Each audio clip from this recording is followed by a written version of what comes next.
أعوذ بالله من الشيطان الرجيم بسم الله الرحمن الرحيم وصلى الله على سيدنا محمد وآل بيته الطيبين الطاهرين اللهم صل على محمد وآل محمد عجل فرجا وأصحاب المجاهدين ومن تبعهم بإحسان إلى يوم الدين.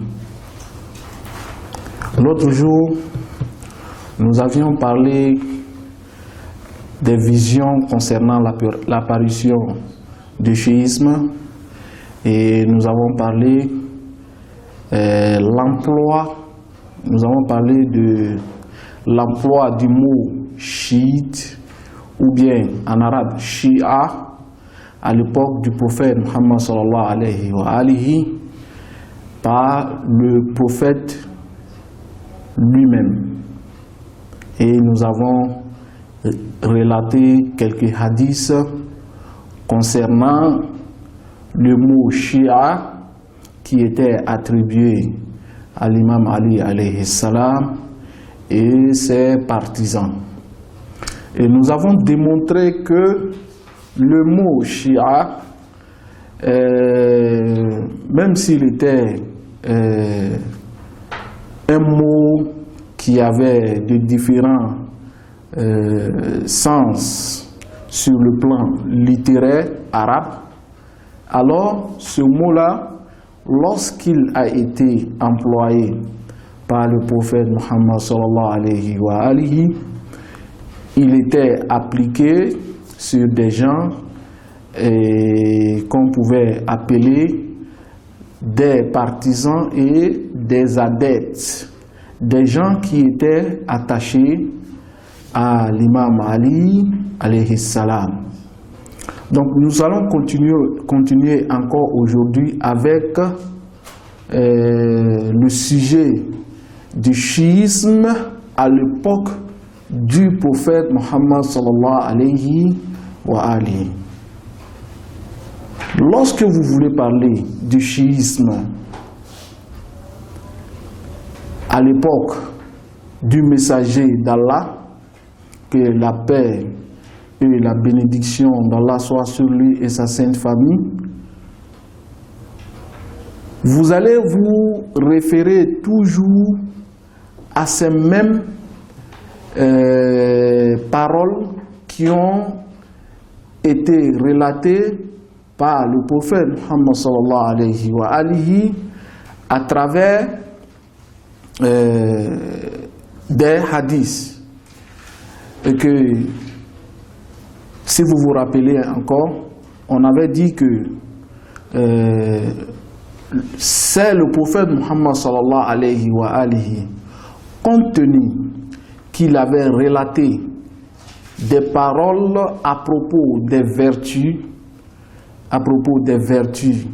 de l'imam Ali alayhi salam et les gens de la maison du prophète Muhammad sallallahu alayhi wa alihi, cela était une démonstration pour montrer aux gens, pour dire aux gens de s'attacher à l'imam Ali alayhi salam, que ce soit même au moment de son vivant et après sa mort. Voilà pourquoi même lui, le prophète Muhammad sallallahu alayhi wa alihi, en prenant l'exemple pour dire que lui, il est la cité du savoir et que Ali était la porte de cette cité-là, démontre que même au niveau des savoirs, les instructions de l'islam et tout ce qui sera lié à notre religion, il fallait passer par l'imam Ali alayhi salam si nous voulons atteindre aux instructions islamiques que lui, le messager d'Allah subhanahu wa ta'ala, nous a apportées.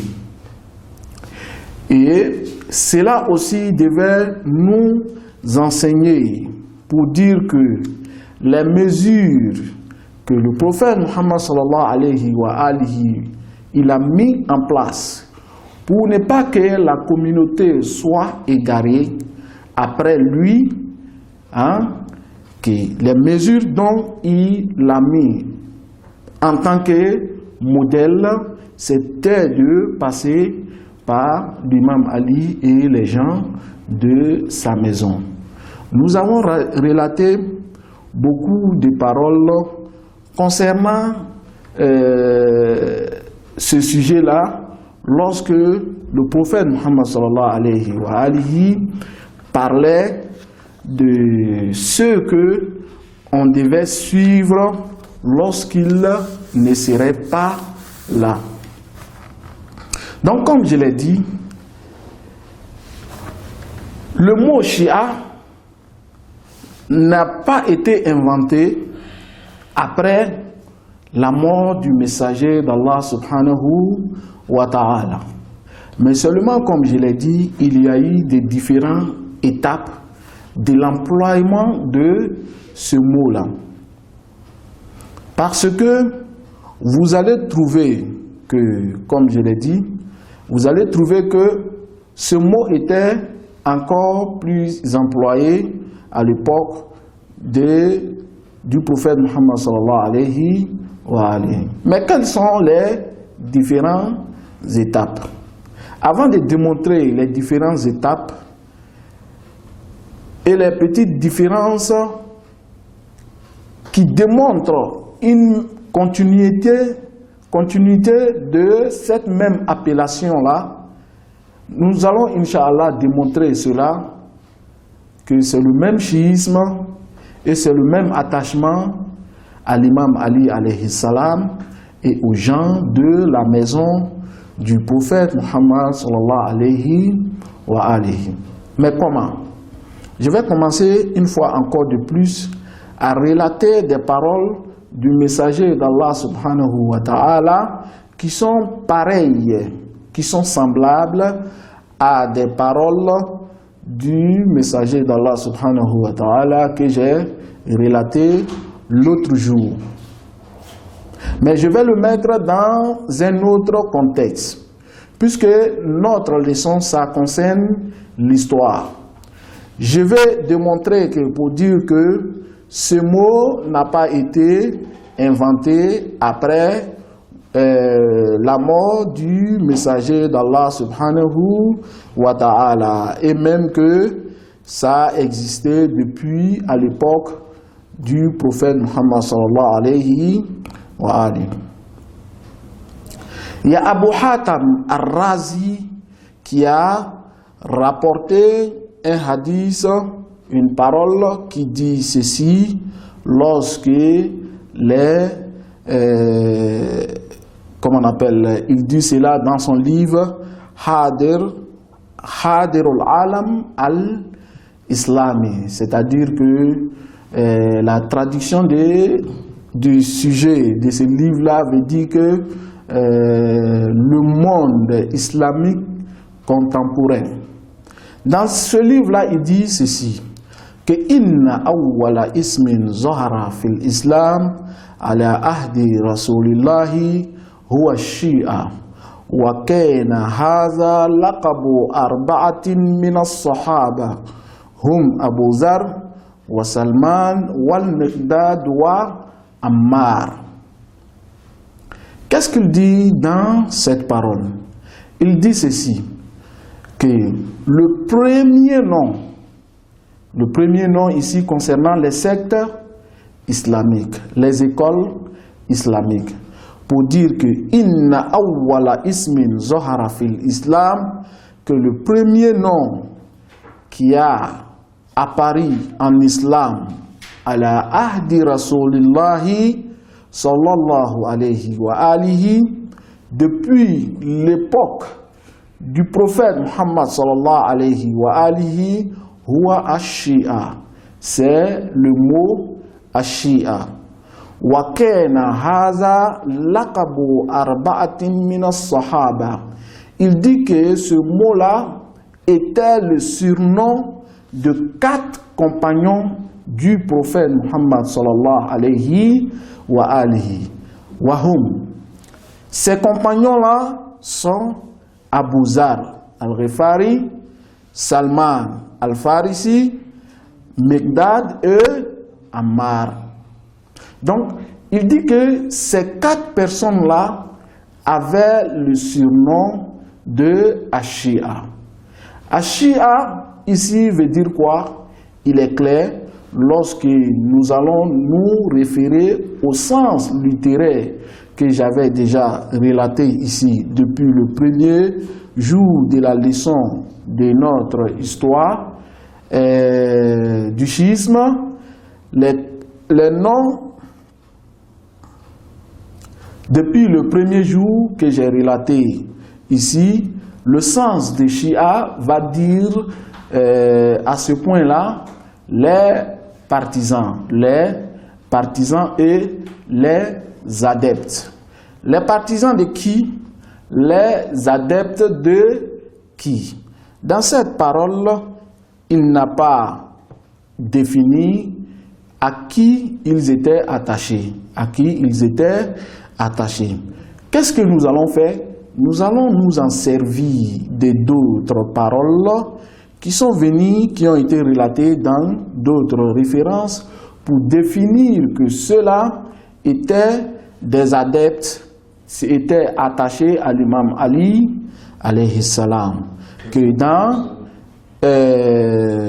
dans la parole de Ibn Khaldun, je vais le dire, répéter tout à l'heure, que dans la parole de Ibn Khaldun, lorsqu'il dit ceci dans son livre d'histoire, Tarikh Ibn Khaldun, il dit ceci: Kana jama'atun min as-sahaba yatashayya'una li Ali wa yarawna istihqaqahu ala ghayrihi. Il dit ceci, qu'il y avait un groupe de compagnons. Ici, lorsqu'il dit compagnons, vous allez savoir qu'il s'agissait des compagnons du prophète Muhammad sallallahu alayhi wa alihi, des gens qui ont vécu à l'époque du messager d'Allah subhanahu wa ta'ala, qui dit que ceux-là, kana yatashayya'una li Ali, ils suivaient Ali, ils étaient attachés à Ali alayhi salam, wa yarawna istihqaqahu ala ghayrihi, et ils lui trouvaient plus véridique et plus vertueux que les autres compagnons. Pourquoi? Pour les causes que nous avons déjà citées concernant les vertus de l'imam Ali alayhi salam, qui avait été relatées par le messager d'Allah subhanahu wa ta'ala. Et voilà pourquoi j'ai dit que c'est le prophète lui-même, depuis au moment de son vivant, qui a appelé les gens à s'attacher et à être des adeptes de l'imam depuis lorsqu'il était en vie. Donc, d'abord, la demande du prophète Muhammad sallallahu alayhi wa alihi et l'existence de ce mot. Parce que je vous ai dit que le mot doit être appliqué sur une réalité. Souvent, le terme, l'expression donne une bonne vision. Ça a un bon sens. Mais lorsque, comme on appelle, l'expression n'est pas appliquée sur ce qu'il devait être appliqué, ce qui n'est pas authentique, vous allez voir que l'expression va être utilisée pour mélanger l'esprit des gens. Et voilà pourquoi vous allez trouver beaucoup d'expressions que les gens vont se sentir perdus, car vous allez trouver ces expressions-là sont beaucoup attirantes. Par exemple, vous savez très bien que même l'école sunnite a des sectes. Et toutes ces écoles, ou bien toutes ces différentes sectes-là, revendiquent l'authenticité de leur croyance. Et ils se disent quoi? Chacun se dit que nous sommes sunnites. Et je dis que nous sommes sunnites, ça veut dire quoi? Nous pratiquons la tradition du messager d'Allah subhanahu wa ta'ala. Mais est-ce que, en réalité, la tradition du messager de Dieu, que la paix et la bénédiction d'Allah soient sur lui et son messager, est pratiquée par ces différents sectes? Voilà des revendications qu'il faut justifier à travers les croyances et les preuves que l'on va s'appuyer dessus pour authentifier sa croyance. De même aussi l'école chiite. Car l'école chiite n'est pas épargnée de ces divergences-là aussi. Si vous vous rappelez, lorsque nous étions en train de parler du mot chiisme, je vous ai dit aujourd'hui, lorsque on dit Ashia, généralement le mot Ashia dans notre période est appliqué sur les dieux décimés, les Isna Ashari, et de même aussi on les appelle les Ja'fari. Et les autres sectes chiites, on les appelle directement par les noms, tels que la Zaydiyya et la Ismaïliya, par exemple. Donc, de toutes les manières, aucune école n'est épargnée par ces divergences-là. Mais, lorsque nous allons venir pour essayer de faire une défense contre les visions de l'apparition du schisme que nous avons vu l'autre jour, nous allons automatiquement dire que, d'abord, le mot Shia a existé depuis l'époque du messager d'Allah subhanahu wa ta'ala.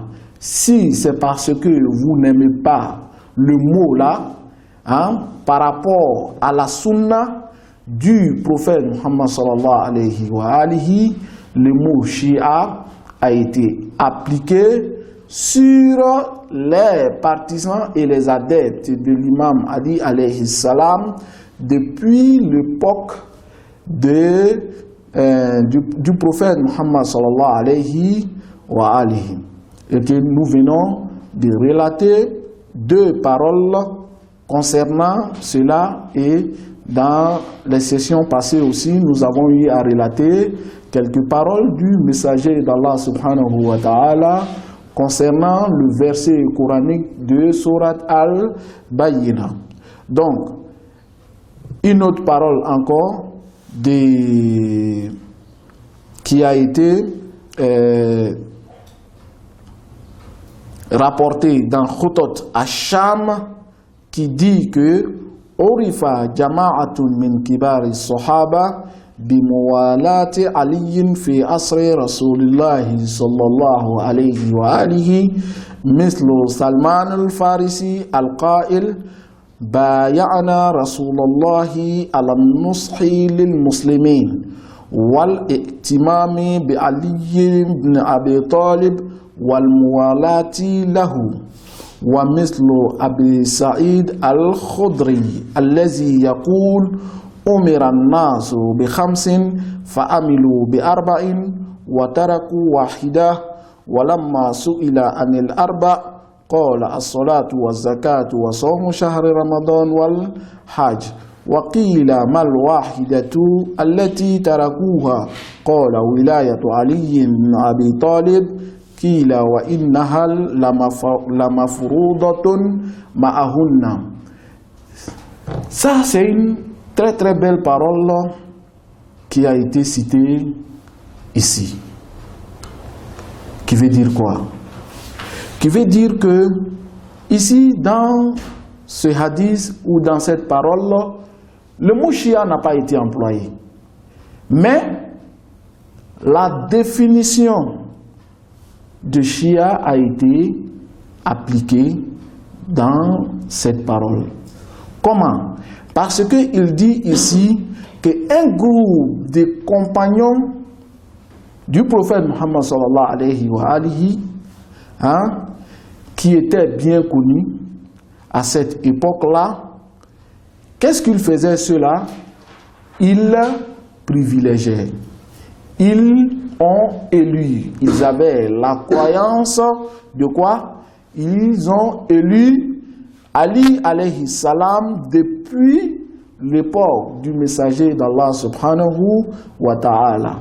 Lorsque ici il a dit Bimoualati Ali, ceux-là ils étaient connus qu'ils mettaient toujours Ali devant le reste des compagnons du prophète Muhammad sallallahu alayhi wa alayhi. C'est-à-dire que après le messager d'Allah subhanahu wa ta'ala, chez ceux-là, c'est Ali qui était à la deuxième position. Donc nous pouvons utiliser ce hadith-là qui est plus particulier, qui va nous définir le sens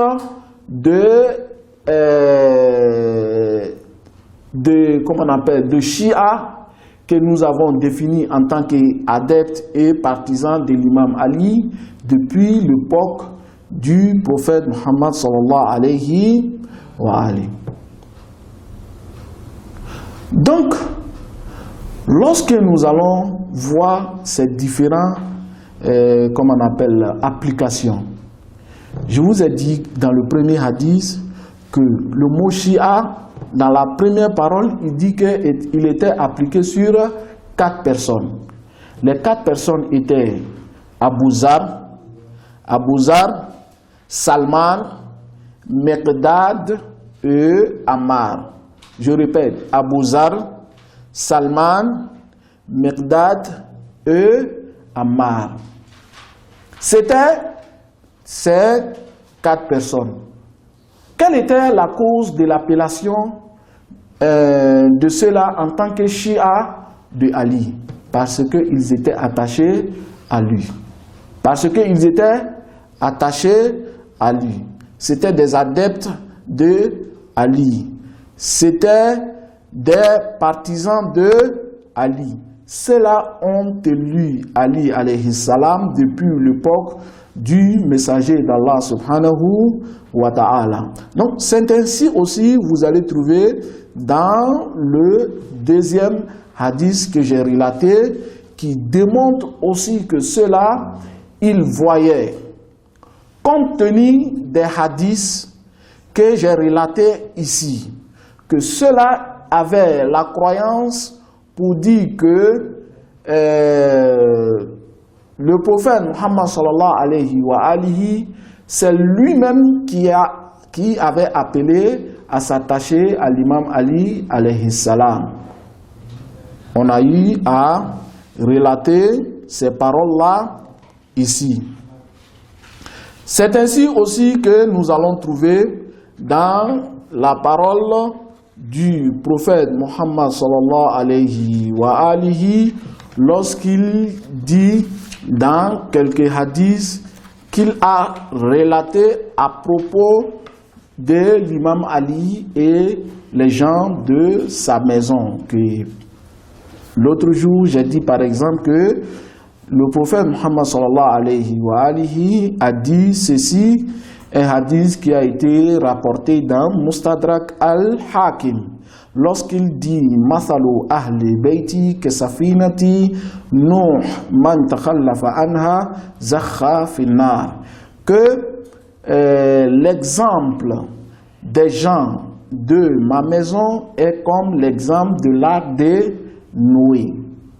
L'arc de Noé, tous ceux qui ont refusé à monter avec Noé dans son arc, et tous ont été noyés par, comme on appelle le toufan, par l'eau. Donc, Le prophète Muhammad sallallahu alayhi wa alihi, il dit aussi que man takhallafa anha, tout celui qui va, comme on appelle, refuser de suivre les gens de ma maison, ira en enfer. Donc, la première personne à appeler, à s'attacher à l'imam Ali, c'était qui? C'était le messager d'Allah subhanahu wa ta'ala. Et comment étaient appelés ceux-là à l'époque même du messager d'Allah subhanahu wa ta'ala? Ils étaient appelés Shi'atu Ali. Shi'atu Ali. Et lorsque j'ai posé la question pour dire que quelle était la cause de leur appellation en tant que Shi'atu Ali, alors il est bel et bien clair que c'est parce que ceux-là, compte tenu des vertus de l'imam Ali et les gens de la maison du prophète Muhammad sallallahu alayhi wa alihi, ils se sont attachés à lui. Donc voilà une appellation Shia à l'époque du prophète Muhammad sallallahu alayhi wa alihi. Donc, comme je l'ai dit encore, après, vous allez voir, vous allez trouver automatiquement que d'autres visions, on va commencer à les refuser et les rejeter un à un, puisque j'ai déjà rassemblé les visions qui parlent de l'apparition du chiisme au cours de l'histoire. Et que lorsque vous allez retourner, étudier ces visions-là, vous allez voir qu'aucune de ces visions relate même les paroles du prophète Muhammad sallallahu alayhi wa alihi concernant l'imam Ali. Donc ceci est un départ du rejet de ces visions-là. Nous allons nous arrêter sur ce point et continuer, Inch'Allah, après. Walhamdulillahi Rabbil Alamin.